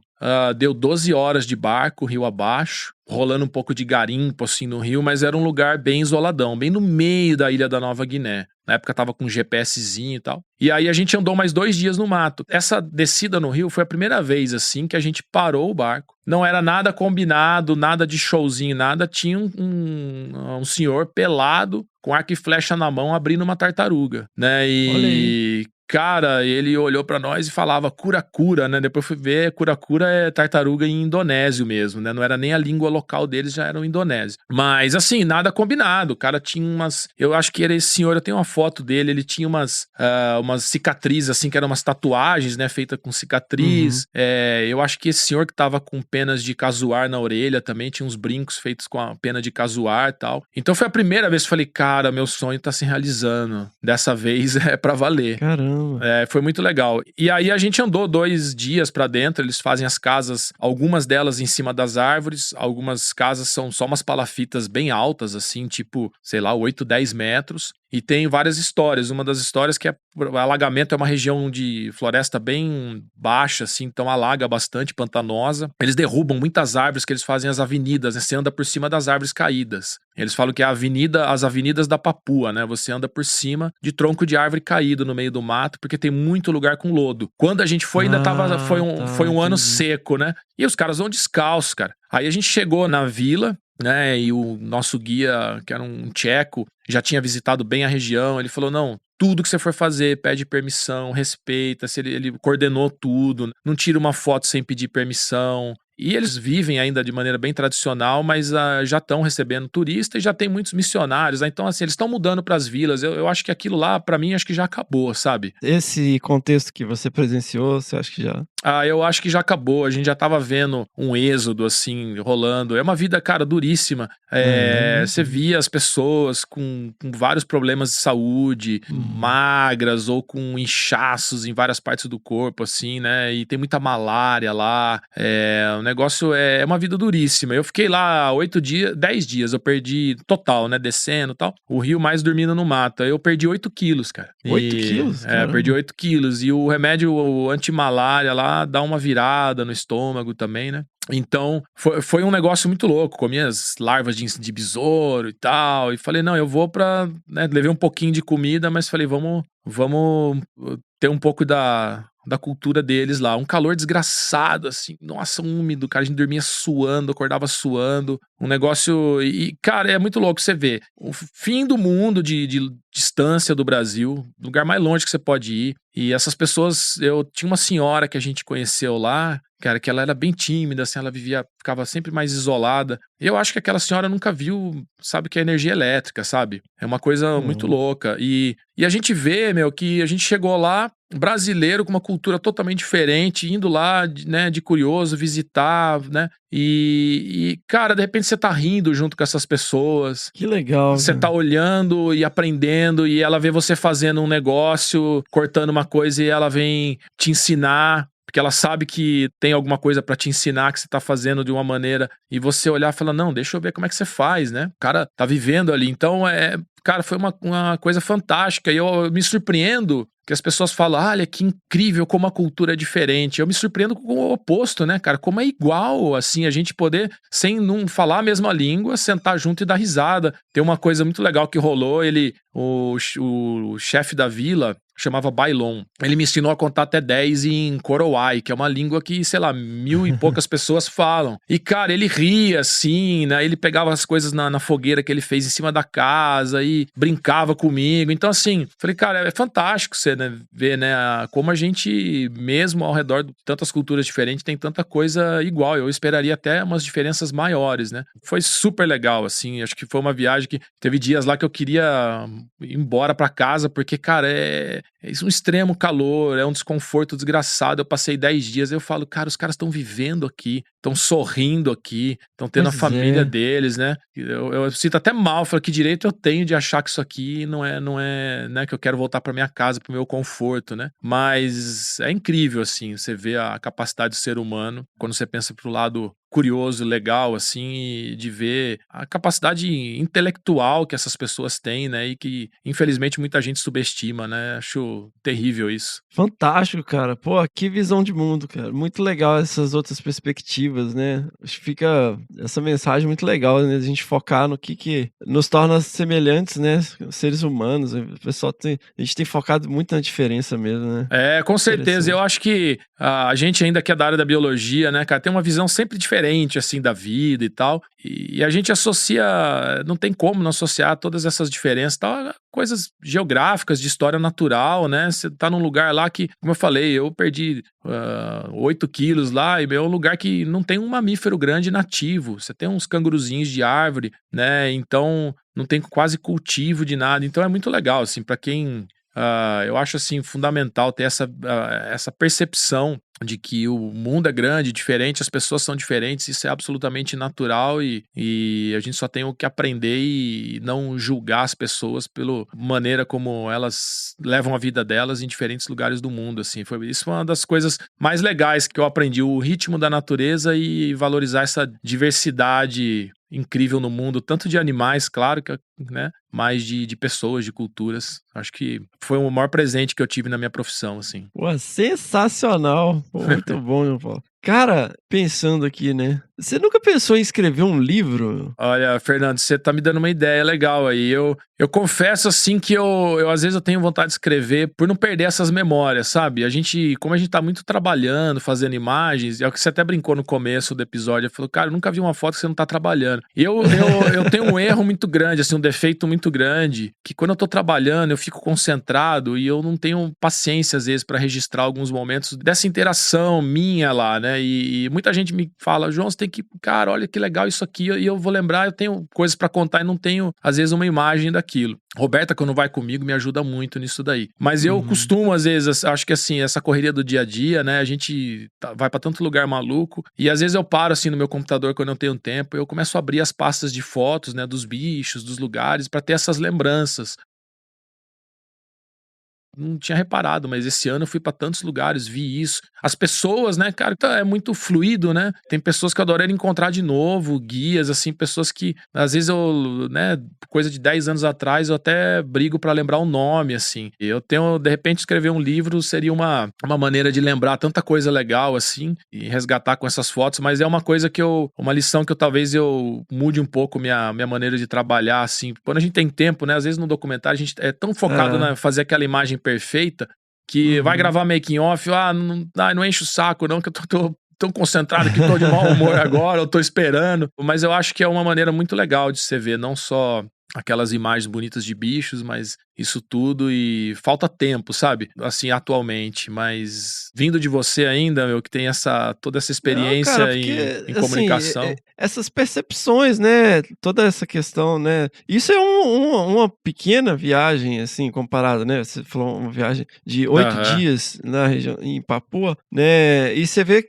o nível de profundidade de uma reflexão, né, sobre a condição humana. Tudo bem, né, óbvio, são maravilhosos documentários e tal, mas esse nível de reflexão pessoal é uma coisa do João Paulo, e é uma reflexão extremamente bacana e importante, e eu tenho certeza que você provavelmente tem dezenas delas, né, assim, e que talvez seja uma coisa de geração, né. Eu sinto falta de livros, sabe. Eu tava numa onda aqui uns anos atrás de, lendo tudo no Kindle, audiolivro e podcast e tal, e aí eu comecei a perceber que eu não tava assimilando a informação da mesma maneira. Eu falei, cara, talvez eu seja velho, mas eu preciso de livro impresso. Tem muita gente falando isso hoje, até o cheiro do livro e tal. E essa questão de escrever também, né? O movimento cinético associado com a memória, né? Então, eu tenho pensado muito nisso, sabe? E eu vejo que muitas vezes pessoas que têm uma percepção muito rica, porque cultura, né, João Paulo, assim, uma coisa que ficou muito evidente, né, cara? O acesso a bens de consumo, ele não tá associado a um aumento de cultura, né, cara? Então a gente vê, às vezes as pessoas têm muita grana, acesso à informação, carros e casas e viagens e tereréu, e assim, continua com uma visão do mundo extremamente fechada, né, amarradinha ali, e vai para um lugar super interessante do mundo e vai comer McDonald's, tomar Starbucks igual faria em qualquer lugar, né? Não tem essa coisa. Não, você tem toda a razão, meu. Sair da zona de conforto, como eu falei, da sua zona de conforto cultural, né? Exato. E ter essa percepção. E se abrir, né? Essa questão de trazer uma percepção, né? Você fez referência à música várias vezes, né? Eu acho que dá pra perceber que é uma parte importante da sua vida. Eu acho que isso trabalha com questões diferentes do cérebro também, cara. Então eu acho assim, eu vou, né, te jogar agora uma provocação, né? Assim como o professor Ivan, né? A Roberta enfatizou muito a importância, né, dessa visão naturalista que ele teve. Você reforçou ainda mais isso. Eu achei isso maravilhosa, essa questão, né, de canalizando por foto, cara, né? Que teoricamente seria estático, né? Você analisar comportamento por foto. Então, assim, ele imbuiu em vocês essa necessidade de comunicação, né? Segundo o que eu entendi, Sim, com certeza. né? De divulgar o trabalho e tal. Sim, E acabou levando pra uma ponte com a terra da gente e tal. Não, escrevemos um livro junto, foi ideia dele, toda a direção então. dele, né? De Poxa, divulgação. vocês têm uma responsabilidade, assim, por ter essa visão de mundo tão bacana, tão aberta, né, e profunda, e acesso, né, a passar tempo com diferentes culturas, diferentes espécies e tal. Poxa, você tem que escrever uns livros, cara. Fernando, eu agradeço, eu vou abrir meu coração pra vocês aqui, pra você. Esse tipo de fala é muito legal pra gente. Eu gosto muito de fazer isso, falta tempo, mas por outro lado, às vezes cara, eu não sei, depois de 10, 20 anos fazendo isso, a gente acaba guardando pra gente, e de verdade mesmo, eu perco um pouco a noção do quanto isso pode interessar as outras pessoas, porque a gente fica fechado, né? A minha profissão hoje é fazer imagens e tal, né? Então eu me fecho nisso daí, são 240 dias no campo, cara. Quando eu chego em casa aqui, eu quero deitar no sofá e falar, eu vou tomar um café sem ser às 4 da manhã, e o café tá quente, eu não preciso sair correndo, assim, então eu dou uma desligada. Mas eu tenho esse sonho, eu gosto muito de escrever também, escrever roteiros, a gente fez algumas séries, nem falei disso aí, né, nossa. Às vezes eu falo assim, será que as pessoas vão se interessar? E, cara, eu vi de você um feedback, uma pessoa que conversa com tanta gente fantástica, e falar, João, interessa, é legal isso. Com certeza, pra nós é cara. fundamental, e eu acho que eu virei muito bicho do mato, às vezes. Mas assim, eu gosto muito de escrever, queria ter mais tempo. Se você me permitir, até vou fazer uma propaganda rápida aqui. Opa, por favor. A gente tá finalizando aqui uma série nova de documentários que a gente escreveu, que vai pro Animal Planet. Então deve estrear em agosto, mas é uma história, cara, é curioso, vai chamar Histórias Animais, e a gente pega um comportamento ou um grupo animal, e como se fosse uma enciclopédia daquele comportamento animal, mas com uma visão do passado, de evolução. Então é uma pegada nossa também, né, que eu sempre gostei, legal. a Unicamp joga muito pra isso. Então assim, a onça pintada, cara, bicho lindo, os felinos, né? Mas da onde veio, né? Como que ela chegou no Brasil? Quando que ela chegou? Como que era a onça do passado? Então, eu tive a oportunidade de, né, entrevistar vários pesquisadores, ir para cavernas, e pegar fósseis, e pegar uma coisa que para mim era tudo tão novidade, né? Então, entra um pouco nessa coisa de você dar o valor para uma coisa que às vezes tá na tua frente ali, e você não acha que as pessoas têm valor. Para mim, aquilo teve um valor imenso, conhecer a história de um comportamento dos animais e ver que esses pesquisadores que lidam com áreas que eu geralmente lido com bicho vivo, né? Mas com fósseis, com história. Esse documentário vai trazer isso. Mas vem um pouco disso, da gente abrir e eu ir pra uma parte que eu, era um ignorante, assim, né? Não conhecia nada, e a gente começou a fazer umas reuniões com o professor Matias Pires, da Unicamp, trabalha muito com, né, ecologia do passado, e, cara, eu olhava assim, tudo me fascinava, ele abria a boca, cada frase que ele falava, eu pirava, né? Então é muito legal, acho que essa visão. Eu quero ter mais tempo para escrever, mas espero que esse tempo apareça na minha vida, mas suas dicas aí, instigando a gente, eu vou pensar com o maior carinho mesmo. Pra mim é super legal ouvir isso. Sei lá, cola com jornalista aí, cara. Eu vejo muito, assim, muita gente que... eu tenho consumido algumas biografias de veteranos, né? Pessoas que foram pro Afeganistão. O próprio Rickson Gracie agora, né? Uma lenda aí do jiu-jitsu, escreveu um livro agora. Mas, na verdade, eles não são as melhores pessoas, né? Pra escrever, eles se juntam com jornalista e os caras sentam lá, sei lá, 30 dias e sai um livro. Eu falei, poxa, que a galera tinha que fazer essas parcerias, né? Porque, poxa, eu acho que ainda mais hoje, né? No universo tão antagônico, tão bipolar que a gente vive, eu acho que essas histórias com uma visão abrangente como vocês trazem, cara, putz, a gente precisa disso no mundo, cara. E de brasileiros, né? É verdade, eu confesso que é um tipo de leitura que me agrada muito também. Preciso até lembrar, é um dos livros que eu pirei quando li. Bom, li um que eu fiquei doido quando eu morava na Austrália, a Roberto foi fazer o doutorado, eu fiz o sanduíche lá. A gente sempre teve essa fascinação pela Nova Guiné, lá, as aves do paraíso. Aí, cara, eu li o livro do Wallace, né, o Malaya Arquipélago, né, o arquipélago Malaya. ensaio. E foi fantástico. Daí tinha um livro, se eu não me engano, do Tim Flannery, se eu não me engano. Preciso até pegar aqui, que era um livro das aventuras dele na Papua pra descrever e fazer lista de mamíferos. E, cara, eu olhava aqui e falei, meu, eu quero fazer isso, preciso ir lá, preciso ver essa gente. Journals, né? O próprio Jared Diamond com o Guns, Germs and Steel lá, Arma, Germs e Aço. E fantástico. E aí, o que você falou, eu acho que tem também um lado, o que você falou que é curioso, né?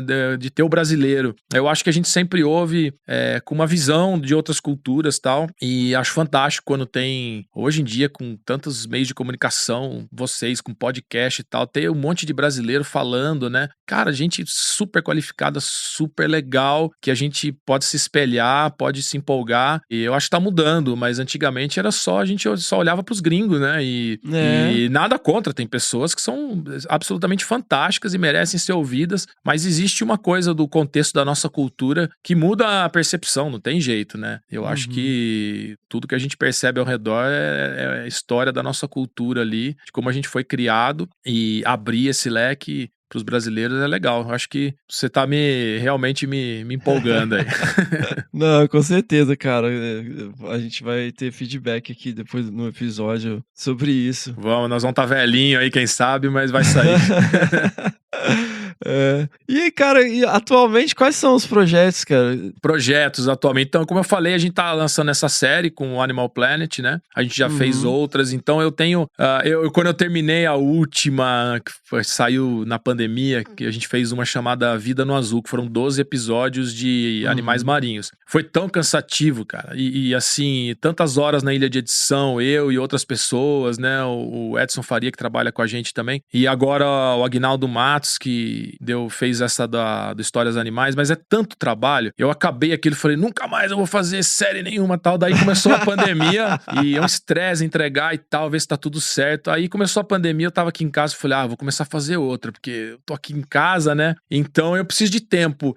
A gente tem várias gravações agendadas, até uma coisa que você perguntou, né? Essa coisa da antecipação. O pessoal que trabalha com documentário, às vezes marca a viagem um ano e meio antes. Então a gente tá lotado, assim, bastante, até umas gravações do ano que vem. Mas eu tenho um projeto de vida, assim, que é também porque, cara, não dá pra aguentar 240 dias no campo todo ano aí, com mochila nas costas, a idade passando. Eu amo estar no campo, mas é perrengue. A lombar começa a reclamar, né? Sinto falta de um conforto da casa, sinto falta também de tempo pra ler. Acho que isso faz muita falta. Falo, cara, não dá, sabe? A gente aprende muito estando no campo lá, escondido, observando os bichos, e não dá pra ficar lendo no meio disso aí, que a gente tem que estar atento. Então, assim, sinto falta um pouco disso, sinto falta de escrever. Então, o nosso plano pro futuro, ainda sem ser muito específico na resposta, mas é dar uma balanceada melhor nesse tempo de campo e tempo pra fazer projetos nossos e falas, né, vinda de pessoas como você e outros colegas, de mostrar um pouco mais do que a gente vê, do que a gente faz, das nossas visões, assim. Eu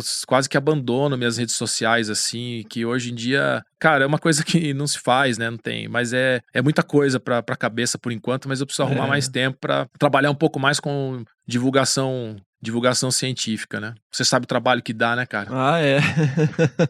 Com certeza. Pô, João Paulo, pensando em quem tá aí, né, ouvindo a gente, que tá na graduação, a gente a gente quer fazer uma coisa mais abrangente, mas acaba, né, ficando ali uma grande parte na bolha e tal. Mas pensando em quem tá no início de carreira, que gosta, né, não é aquela coisa igual, é muito fácil, né, o pessoal que a mãe fala que canta, então, nossa, eu sou um excelente cantor, né? Mas é porque todo mundo faz vídeo, todo mundo faz coisa e tal, assim, mas existem certas nuances e tal que a pessoa às vezes tem realmente uma vontade real de seguir um caminho e tal. Eu vejo assim, foi muito orgânico para vocês, né? As oportunidades foram surgindo, vocês foram, né, obviamente aproveitaram super bem as oportunidades, investiram em si mesmos e tal. Então, assim, quem hoje está começando, o que você sugeriria, que dica que você daria, né, pro jovem João Paulo lá atrás, assim? É uma dica muito básica, assim, mas eu repito, eu vejo muito esse erro nas pessoas, assim, né? Mas primeiro fazer. Fazer, quando você começou, pega o primeiro podcast que você fez. Olha a tua visão hoje. Nossa, eu tenho vergonha. Então, exatamente, cara. E a gente tem que ter essa capacidade de dane-se, vamos ter vergonha mesmo, porque todo mundo começou de algum lugar. Então, assim, muita gente fala, eu queria fazer isso, né? Então, assim, não faz nada. Então, assim, fazer alguma coisa. Fazer pelo verdadeiro amor que você tem por fazer um negócio. Você não falou assim, eu vou fazer um podcast porque eu quero ficar conhecido. Porque não é, entendeu? Você provavelmente, eu nem sei a história, mas provavelmente eu imagino que você fala assim, cara, eu acho legal divulgar ciência, eu quero que mais pessoas conversem sobre ciência, conversem sobre história natural, eu tenho uma vontade de colaborar com isso, eu acho isso lindo, eu sou um frequentador ou um leitor desse tipo de conteúdo e eu quero fazer uma coisa que me encante. Você faz um negócio que, então, fazer aquilo que realmente a pessoa gosta, não pelo motivo certo, porque não adianta ficar dando discurso de, como é que chama, de inspiracional, assim, porque isso aí dura pouco tempo, cara, é disciplina e você fazer dia a dia, tem que ser um negócio que realmente te traga um retorno, assim, falar, sabe, eu não vivo de fazer vídeo e esperar aplauso, eu olho meu vídeo, as coisas que eu faço, falo, eu gosto, é isso que eu gosto de fazer. E outra, assim, ser crítico com você.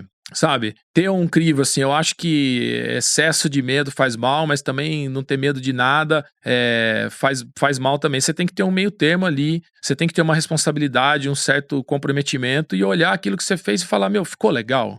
Realmente, sabe, ser duro com você mesmo, dentro de um limite que você não se estresse muito, mas você tem que ser duro, analisar, olhar, como você falou, eu escuto, ou eu vou editar meus áudios, eu falo, nossa, tenho esse vício, aquilo ali, né? Você aprendeu a trabalhar com a voz, com o time, com as perguntas, então ter isso daí. E acho assim, hoje, buscar referências.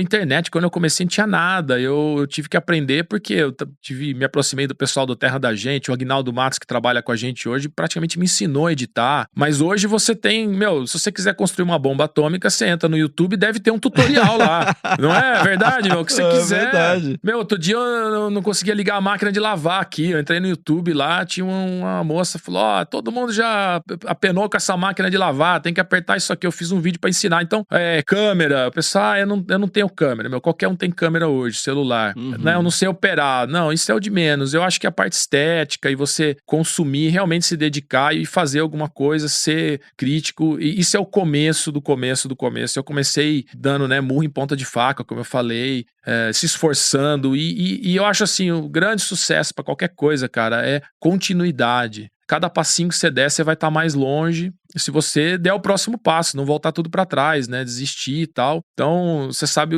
vocês já estão com anos aí fazendo podcast novo, sabe quanto toma tempo, quanto é difícil, quanto mais vocês estão aí.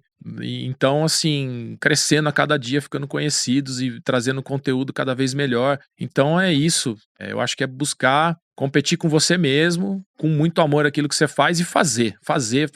Acredita naquela tua linguagem, busca opinião de pessoas que você confia, né? E manda ver. Cara, hoje em dia tem tantos divulgadores grandes de ciência no Brasil. O brasileiro é muito comunicativo, né? Muito criativo, se vira com tudo, não passa aperto, assim. Como eu falei, né? Trabalhei com gente no mundo inteiro, cara, e eu me surpreendo, assim, o povo brasileiro é fantástico pra trabalhar. O povo trabalhador pra caramba, muitos lugares que a gente vai me surpreende, assim, a dedicação, o amor que as pessoas têm. E acho que é isso, fazer e aproveitar essa onda cultural nossa brasileira aí de faz tudo, vira tudo, que a galera vai longe. Sensacional! Pô, João Paulo, eu só posso agradecer, cara, né? Pô, as suas palavras, a sua generosidade, né, de dividir essas experiências com a gente, com a nossa audiência, poxa. E é uma honra e um privilégio, cara. Admiro muito o seu trabalho e a história de vocês, né? Quanto mais a gente conhece a história de vocês, assim, mais inspirados a gente fica. E como eu falei, cara, eu acho que às vezes as pessoas não associam muito, né? Você vê as imagens de bastidores, né? Você na Amazônia, você, né, gravando e tal. Às vezes as pessoas não associam. Eu falei, todas elas são você trabalhando, né? Tipo assim, não tá ali, olha aqui o bichinho e tal, né? Tá trabalhando, né? Eu lembro uma vez, eu fui no show do Paralama de Sucesso e o Herbert Viana, alguém tava apontando um laser, assim, no rosto dele, e ele deu um sermão, falou, pô, imagina você tá aqui na frente trabalhando, e o cara fica te sacaneando e tal, não sei o quê. E a gente, às vezes, não associa, né? Eu falei, uma banda de rock, os caras estão lá tocando e tal. Não, velho, estou trabalhando, é a profissão dele, né? Então, assim, né, vocês conseguirem, né, encaixar aí na agenda de vocês, que é super atribulada, esse momento aqui, e dividir essas experiências com a gente é realmente uma honra e um privilégio, assim. E eu só posso agradecer, eu tenho certeza que a nossa audiência também vai agradecer de uma forma ou de outra, mesmo que muitas vezes a gente não saiba, né, a influência que tem. Mas muito obrigado, cara, de coração, assim, muito feliz de poder ter esse privilégio de ouvir de você em primeira mão, né, muitas das suas histórias e a sua jornada aqui com a gente. Imagina, eu que agradeço imensamente. A gente é meio, como eu falei, bicho do mato, fica lá isolado, trabalha bastante, né? As viagens são bem duras, mas, eu tenho essa paixão também por contar coisas e contar histórias, e você que me deu um privilégio aqui de poder conversar em alto nível com uma galera que eu conheço muitos dos ouvintes de vocês e das pessoas que dão entrevista, assim, é um público fantástico, né, que eu tenho muito carinho por muitos deles, e pelos que eu não conheço também, que eu tenho certeza que é uma galera que se liga num conteúdo que vocês cavaram aí com muito esforço, muitos anos. Então, para nós é uma plataforma maravilhosa. Sempre que precisar, não vai ser incômodo, não vai ser laser na cara, não, igual foi com o Herbert Viana. Para nós é um prazer imenso, imenso mesmo, e muito, assim, inspirador, empolgante pra gente pensar nos futuros passos aí. Com certeza. Eu que agradeço imensamente o privilégio, e agradeço também, sei que a Robertinha agradeceu muito também, e com um carinho imenso, mas agradeço por ela também. Adorei ouvi-la com vocês, e pra gente, cara, que privilégio estar num canal desse nível com vocês aí. Sensacional! Seguimos! Nekasa TBS, Panteram Tuan Ipsan Testing.